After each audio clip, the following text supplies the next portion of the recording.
What up, Sea of Red? You're listening to Into the Flames, a Calgary Flames fan podcast. Your home for all things Flames and updates around the NHL. With your hosts, Boury and Noah Eppleston. Into the Flames. New episodes every Sunday. Oh, nice. I don't blame you for not living here in the winter. I mean, it's actually been fairly nice this week, actually. It has been, yeah. I watched the game last night. Yeah. It was a good one last night. That was crazy last night. Yeah, two teams are a little rusty. Players are a little rusty. You know, the All-Star break, you got a little bit of a, few mistakes here and there that normally don't happen. Yeah. But no, it was a good game. Entertaining if you're a fan, for sure. Flames are a big physical team, and if they play to that identity, I think they're going to be in a lot of games. Nights when they somewhat sleepwalk through the physicality part of the game, they're not as good. I was very impressed with Rangers' physicality. You know, we all know Trouba, physical guy, but some of the other players, Lucic getting knocked down, and then the two big hits on the other Flames. So Kadri, yeah, throwing his weight around. Yeah, it's all good. Well, you pretty much already answered one of my questions. One of my questions for you was, have you watched much of the Flames this year or previous years? And just what's your take on the team and what you think of the team? Well, I never thought I'd be a fan.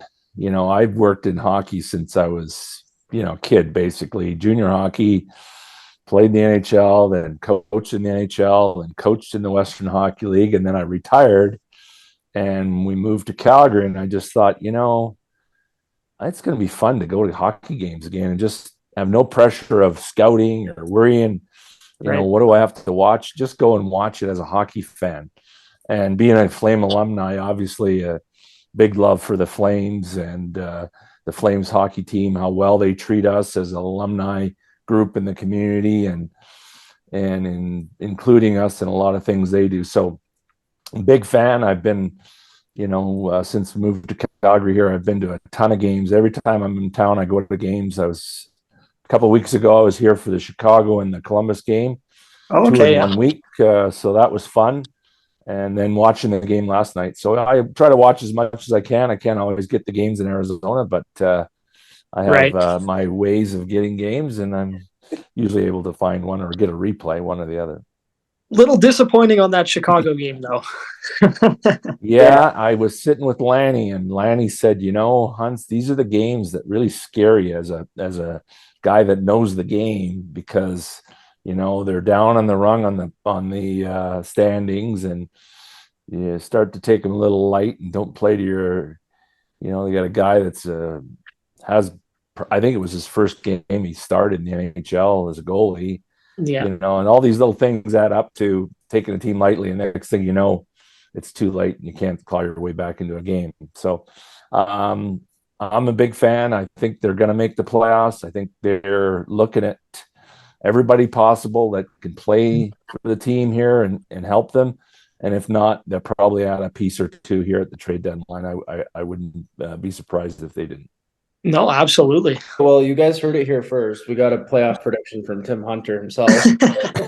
Yeah. I mean, I predicted that we're making the playoffs, but that doesn't mean anything. So, yeah, well, everything's pointing to they're going in the right direction. They're getting better and better. They're starting to finally figure it out. I think last night was a bit of an anomaly because the break and both teams being rusty. But the thing I did like about Calgary last night is they just kept coming back. And, we'll attribute some of the mistakes to the rust, and they'll be better next game out. During your 11 seasons with the Flames, you accumulated 2,405 penalty minutes, which set the franchise record by far. And you finished your career sitting 8th all-time in NHL history with 3,146 total penalty minutes. And over your career, you dropped the gloves 186 times. Of that subset, 151 in Calgary. Who did you feel you had the biggest fighting rivalry with? The name a lot of us think of immediately is the late Dave Semenko, but is there anyone else that you'd add to that list? Well, I only fought Dave 4 times. I fought Marty McSorley more than that. I fought Jim Kite more than that. Sean Cronin more than that. So, and I didn't have any single Canuck player that I fought, but I fought a lot of Canuck players. So, it was, the Flames, Oilers, Jets, and the Canucks. Those are the teams that seemed to always be in the mix in the playoffs, and the teams that were the biggest rivalries, and they were the most fun to play against. So yeah, I don't, yeah, if you look at all the fights, there's probably McSorley the most. Marty was a big, tough guy. He was hard to handle. He was so big, much bigger than me, same as Dave Semenko. And Jim Kite, again, another bigger guy than I was. I just had good grip strength, and I never let go. Tried not to get hit. To add on there, what motivated you to go out and put your body on the line every night? I mean, with that many penalty minutes, like there's got to be some sort of factor. Was it the guys on your team, or doing it for your city, or what was it there? Well, there's a little bit of everything. And number one thing is you kind of take that identity on, and you take that responsibility on. It's probably one of the hardest jobs to do in hockey, because when you do make a mistake, it can be fatal. And being knocked out or knocked down, which I don't know if it ever happened to me, but I was never knocked out. But you never take anybody lightly, because there's lots of guys that were good fighters. And the thing that I always did was I trained as hard as I could to be the fittest guy on every team I ever played for. Excuse me. And then also, I trained to be a boxer. I boxed in the summers, boxed with Willie DeWitt a little bit and his trainer. So I was prepared, and I took pride in my job, and I thought I did my job very well. And, my teammates were great to me and treated me as a teammate, and I wanted to treat them as a teammate as well. Absolutely, kind of have their backs and just be that guy for them. I had no idea you had boxing training. What went into that to train for boxing? Well, it's probably one of the toughest sports as far as stamina goes. I mean, soccer's, it's an aerobic sport, but boxing, you're going all out for 2 minutes, 3 minutes, and then you get a rest. So it's more anaerobic. Right. You have to be on your feet. You have to protect yourself. Yet you have to punch.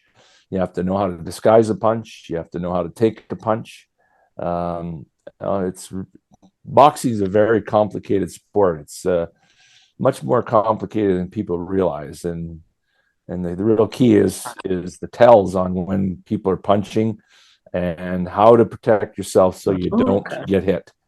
And number one thing is, your face is nice and big when I'm looking at you like this. But when you're boxing, you don't want your face to look that big. You tilt it so it looks small, and it's a long oval, and it's hard to hit. And you put lots of instant courage on, and then you go out there and have a good time. Awesome. You mentioned the Canucks and the Jets, but what was it like to be involved in the Battle of Alberta, especially at that time? Well, it wasn't really fun for us, because, and I was down in Arizona and went to a Coyote alumni golf tournament just in November, and Lanny was there, and Marty McSorley, Grant Fuhr, Gary Robertson. We had actually did a hot stove when we talked about the Battle of Alberta, and nobody said it was fun. Both Grant and Marty and us, we talked about our bus ride up to Edmonton, and they talked about their bus ride, because in those days we took the bus up there, went up there night before the game, played, and came home after the game. Sometimes went up there day of the game. And it was quiet.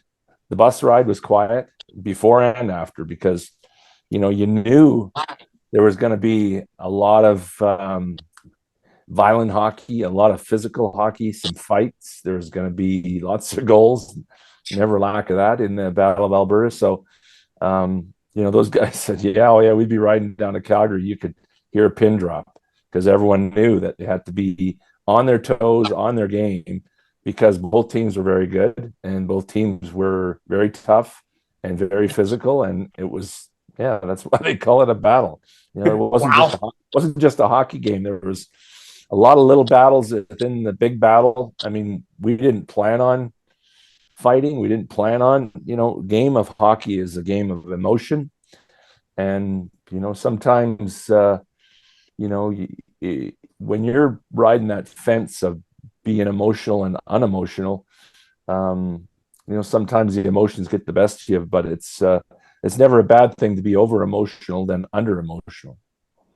No, yeah, you kind of prefer to be over emotional in some situations. I mean, you can get carried away with it, but kind of to move gears here. You were a two-time Bill Masterson and King Clancy Memorial Trophy nominee, as well as a NHL Budman of the Year nominee.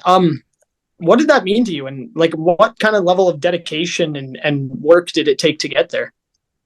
Well, the thing that you learned early was when you're an athlete, and I learned this as a kid, I looked up to a lot of hockey players and was fortunate to meet a couple, and they treated me very good as a young boy and got to go to games. And my brother was a player, and you looked up to the older guys, and then and how much it meant as a young hockey player to have someone spend some time with you, give you an autograph, or to see a disadvantaged person in some way get a puck or an autograph from a hockey legend. It just lights up their life, lights up their eyes, and makes them happy. So the easiest thing you can do as a pro athlete is give back. It doesn't cost anything. It's making someone's life better and making someone happy because they idolize you because you're a professional hockey player. And being taught by the leaders here before me, Lanny, Doug Risebrow, these guys gave back in the community, and Cliff Fletcher was big on us giving back in the community. The team was more of a community-owned team than anything else. We had a lot of owners that really gave in the community of their money and their time, and and then you look today, being back here as a member of the alumni, working with the Flames in a lot of ways in the community. It's just a thrill to be able to get back in the community. I'm retired, so I could be busy every day of the week if I wanted to be doing something in hockey. When I played, I championed a couple of things that were very dear to my heart because we as a family had friends with a Down's child and a child with cystic fibrosis. So I was the national spokesperson for the Canadian Down Syndrome Society. Through that, we did all kinds of fundraisers, and I got to meet Daryl Sutter, and we did some promotional posters, and we did a cattle drive in Merritt, BC, and just spawned a great relationship with that community and the the Special Olympic community, and all the young adults and children that are on that spectrum of autism or Downs or where have you. And then same with the CF community. We had a group in Calgary called the 65 Roses Sports Club because a lot of young kids, when they get CF, they can't say cystic fibrosis, so they call it 65 Roses. So it was a real fun thing to be involved with. And through all that, I was nominated in the community and the NHL community with those awards. I won the Ralph Scurfield Award here in Calgary as one of the Flames that gives the most time in the community and gives back in the community, and those things mean a lot to me. And everywhere I've gone, everywhere I've coached, I've played, I've always given back in the community. And it's just I probably get more fan mail now than I did when I played. I just came back from Vancouver, and I had a stack of fan mail that the alumni gets transferred from the Canucks mail room to the alumni, handed to me. And it's pretty cool to still get fan mail when you're 62 years old and you haven't played in almost 30 some years. So it's a lot of fun. And there's still kids today that have grandfathers or grandmothers or parents that saw me play and tell them, it's a pretty special time in the NHL and pretty special time with the Flames in town here. The team we had and the time we had and the amount of time we gave back in the community as well. Absolutely. No, that's amazing. And sorry, Raja, I'm going to hop in just because he mentioned the Flames alumni program. I'm just going to go back to back here. Yeah, go ahead. So what kind of role do you have with the Flames alumni program? And is there any upcoming drives or programs that you're going to be participating in? Well, we all have our own little things that we do that we champion, like I mentioned before. But as alumni, we take on 5 or 6 big events that we do during the year.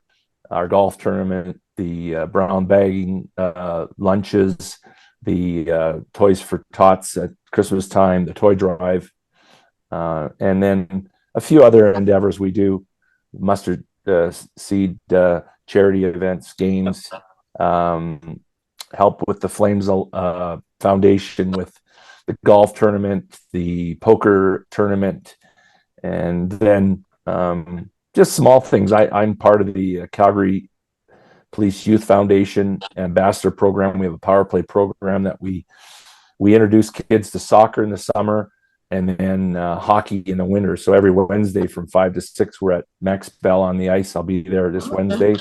I was there 2 weeks ago when I was in town.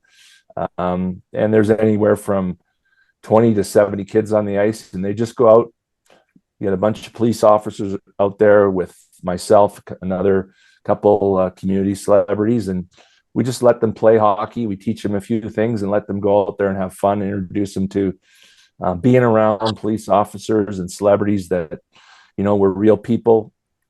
We put our skates on the same way you do. And if you ever need help in the community, we're here to help you. And we're friendly and we're friends. And it's a friendly, calm, quiet environment for them to relax and enjoy, being on the ice with the likes of us. So it's a fun event. And then I do a few other things. We have Colin Patterson's big in the Heroes hockey.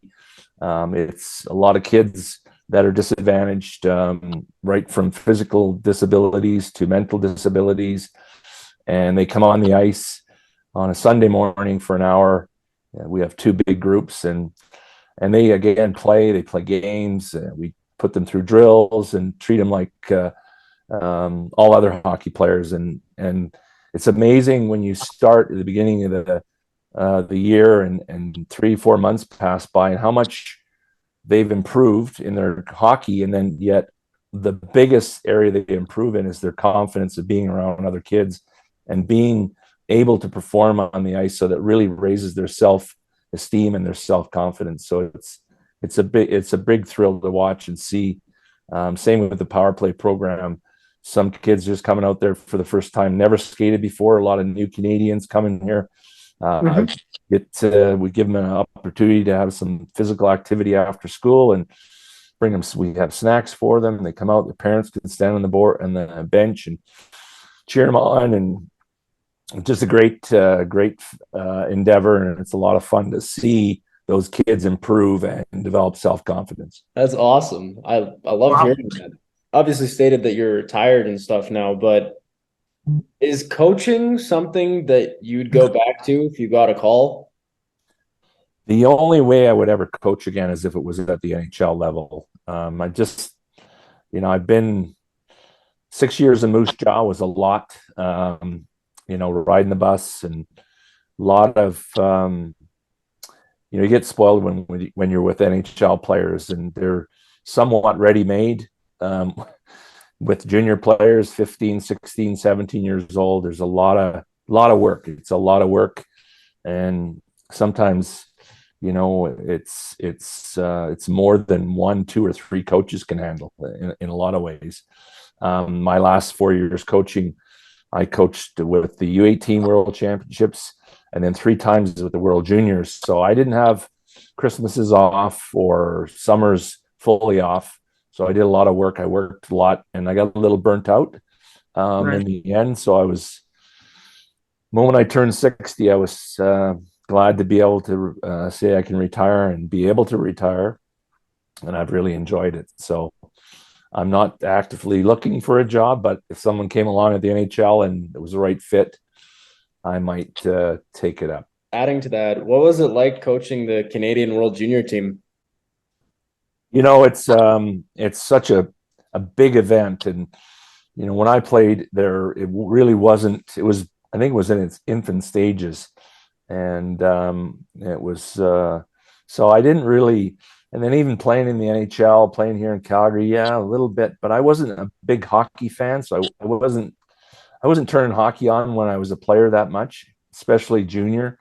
I would have been watching some other NHL games, but they weren't as available. TV wasn't what it is today in the 80s and 90s. Right. Yeah. You didn't have live stream, you didn't have a laptop to watch a replay of a game. So it wasn't until I got out of hockey, got out of playing hockey and started coaching and realizing and seeing kids come to training camp and drafting kids out of junior. They played at the World Junior. They're these elite players, and it was pretty cool to get to know some of the kids through the process. And then to be able to coach at that level, they're the best kids in Canada. And to be selected as an assistant coach and a head coach to coach the U18s, coach the U20 World Championship, World Junior team was just a thrill, and it was a great honor. And we had, I've coached a lot of players in the NHL today, not just in Moose Jaw, but with my endeavors with the World Junior and the World U18 team as well. Some great players, some guys are just having phenomenal NHL careers, and it's fun to turn on a game and see John Shabbat, who I coached in the U18s, and then I coached again at the World Juniors, and I was his head coach at the U18s, and I was kind of wondering, gee, I wonder what this guy's ever going to be. And then I got him at the World Junior, and the first defenseman to win the MVP of the World Junior tournament, and he was, what a thrill to coach him and send him over the boards, and what a great young man he is. So just real exceptional opportunity to coach some great young hockey players. No, absolutely. That's really cool being able to teach all those guys about the game. I know every Flames fan's biggest dream here in the near future is seeing their team lift the Stanley Cup. Can you just talk about what it was to be a part of a group that was able to do that and what it meant to the city of Calgary? Well, it's, Cliff Fletcher built the team over years, trying to get the right ingredients, the right experience. The 86 team, we had Doug Risebrough and John Tonelli and some guys that had won before, and that really helped the majority of us that were on that team that went on to play on the 89 team, help teach the other guys what winning was all about. What a lot of people don't realize is the 89 team that won the Stanley Cup, not one player on that team had ever won a Stanley Cup before. Pretty rare. A lot of teams that win Stanley Cups have other guys that have won on the team, and they help spread the love and the experience. So we were very well mentored as we went along. We were treated unbelievably by the ownership and by Cliff Fletcher, the coaches, along the way. And any team you ever hear that has success, the things that the players talk about afterwards is we cared for each other. We didn't want to disappoint each other. You could look across the room. You didn't want to disappoint the guy across the room. We were a tight group, and we really cared for each other, and we had a lot of fun. And those are hallmarks of any winning team, any winning locker room, when you hear them talk about what it was like to win. And that's exactly the case in Calgary in 1989. There's 9 guys from that team that live in Calgary still. We're all in part of the alumni, and people ask us about the alumni. How's it work? I say, well, there's Lanny, and then there's the rest of us. Lanny is the king. He's the guy. He works the hardest. He's got the biggest name, and he pounds the pavement just like we all do. And it's a thrill to be around him and see what he accomplished in his career and how hard he works in the community. So he was like that as a player on the ice. He was the big star, but he had time for myself, a fourth liner, or the seventh defenseman. He was just a wonderful guy to play play with, and be around. And when you have a winning team, you need guys that are selfless and have a lot of joy and compassion for the game and their teammates. And we had a ton of that. No, absolutely. I've had the opportunity to meet Lanny a couple times just at events or whatnot, and he's always given me the time of day. And everybody that I see him talk to, he always gives them the time of day, and always is respecting towards everybody. And yeah, just such a good role model.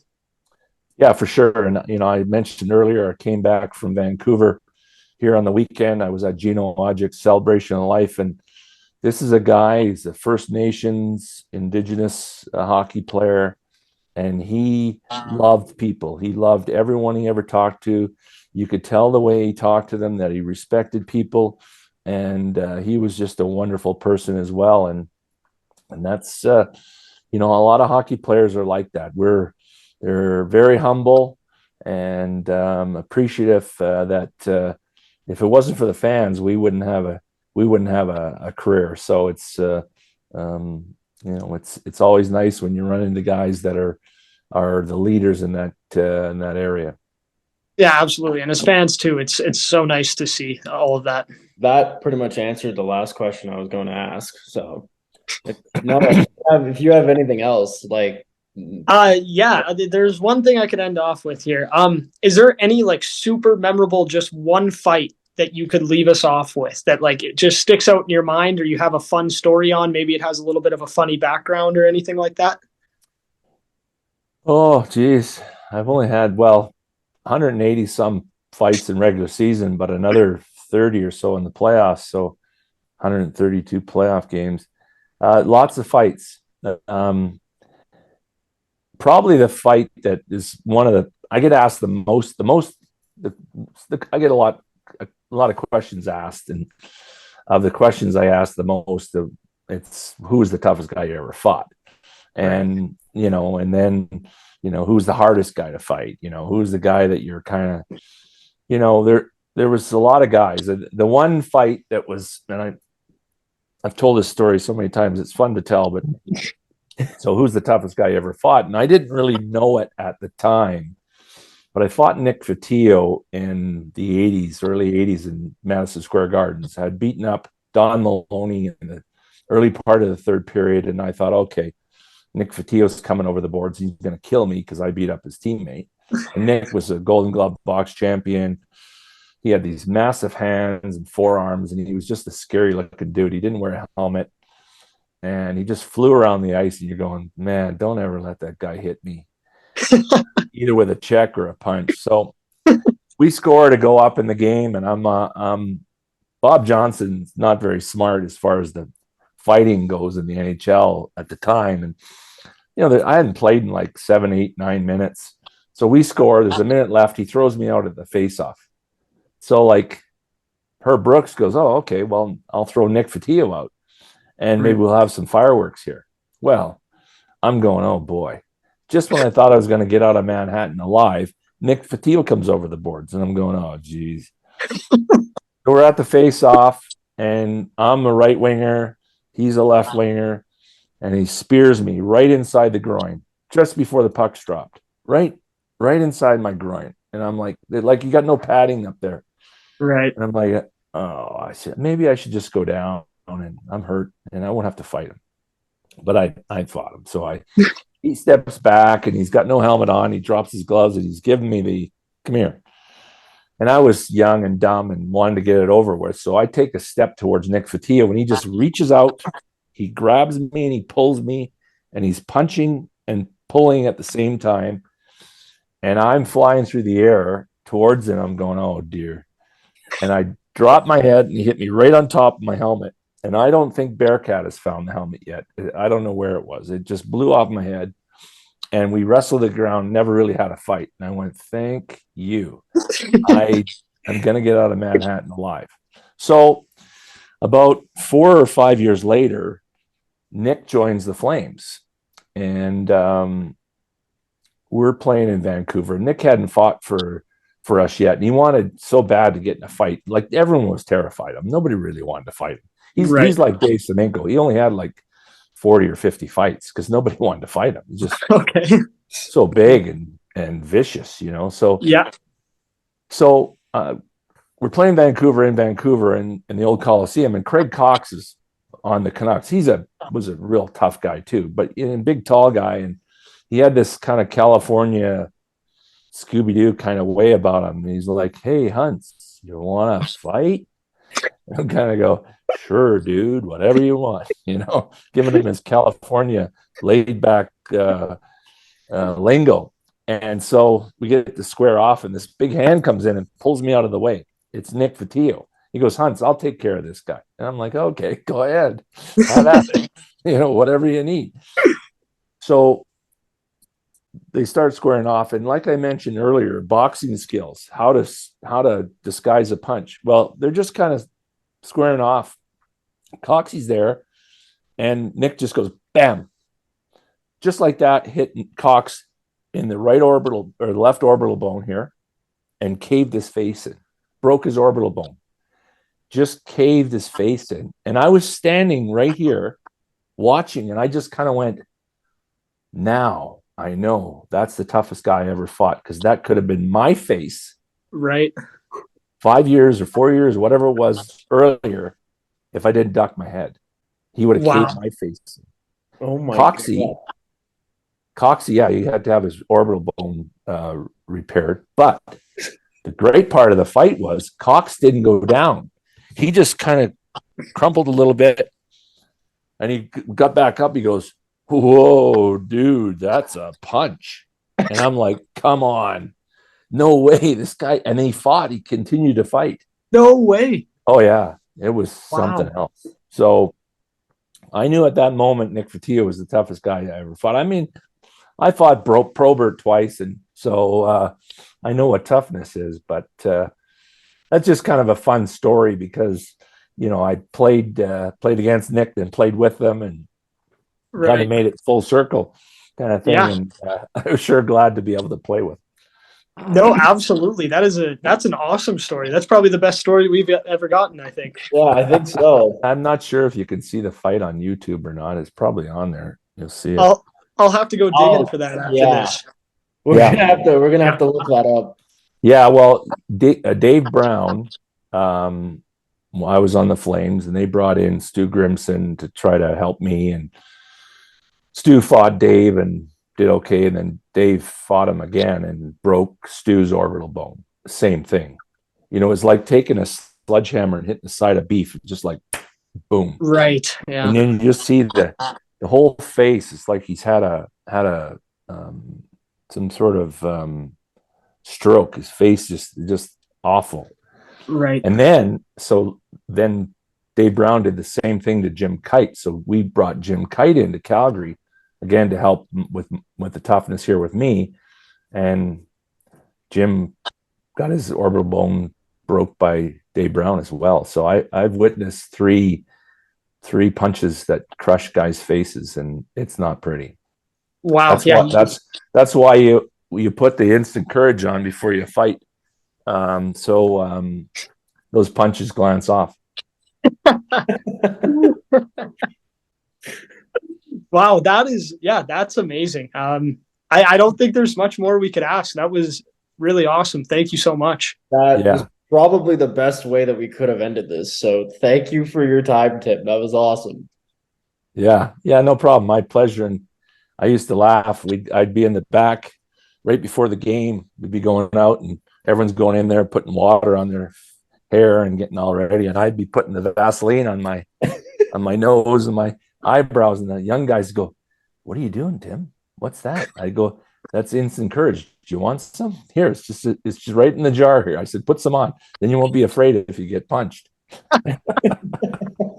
Instant courage. I love it. That's awesome. Guys, well, appreciate having me on, and good luck with your podcast here. It's fun. Yes. Awesome. Thank you so much, Tim. Thank you. All right. Have a good night. So that was Tim Hunter, a literal Flames legend. That's a really awesome story. Like I'm happy. I wrote that question like kind of last minute. I just threw it in there like just to see if we could like get something out of it. And holy crap, am I glad that we got that. Yeah, like I was gonna ask like a cup run question, then I was like, nah, like I feel like that's kind of too oblique with the way that the conversation was going. So I was like, I'm just gonna lead it over to you, see if you can have anything. Dude, imagine like in today's NHL, like someone's orbital ball and just like right? Like you haven't seen that in your entire lifetime watching a hockey game live. He saw it 3 times in person on the same rink. Like, dude, just the difference of hockey. Brett Ritchie knocked out Jujhar Khaira, and up till that point, that was the craziest thing we've ever seen. Like seriously, Pretty much, yeah. Tim Hunter had his favorite fighting story. I'm going to tell the story of what actually made me a Flames fan. Like the moment I knew I was going to be a Flames fan, it's involving a fight. It was either 2005 or 2006. I was 5 or 6 years old, and I went to my first Flames game. It was against the Montreal Canadiens, Flames Canadiens. It was the night that Darren McCarty fought Sheldon Surrey. oh, One of the craziest fights I've ever seen in my life. There was blood everywhere, blood all over the ice. And ever since that day, Darren McCarty, even though he lost that fight, he made me a Flames fan that night. dude, like it's funny how you mentioned it, and I knew exactly which fight you were talking about. I'm actually shook that you saw that live. That Good was my God. first ever Flames game. That's so sick. My first ever Flames game was a game against the Canucks, and like I think Matthew Lombardi scored on a breakaway, and I was like it was like I had like club seats, like row 3, and I was like, oh my god, and then he like scored, and I was like, all right, that's enough. Like that's all I need. Thank you. Right. Oh, that's sick. Well, if you guys like our content, feel free to like, comment, subscribe. Subscribing is like the most important part, so like go do that, and then liking helps us boost the algorithm. Our algorithm has been shot, so I'm hoping that this video boosts it. So yeah, Let's get some love for Tim. yeah, Give Tim some love. Exactly. Literal franchise legend just sat with us for 40 minutes. Like I don't even know how to process this. This is so sick.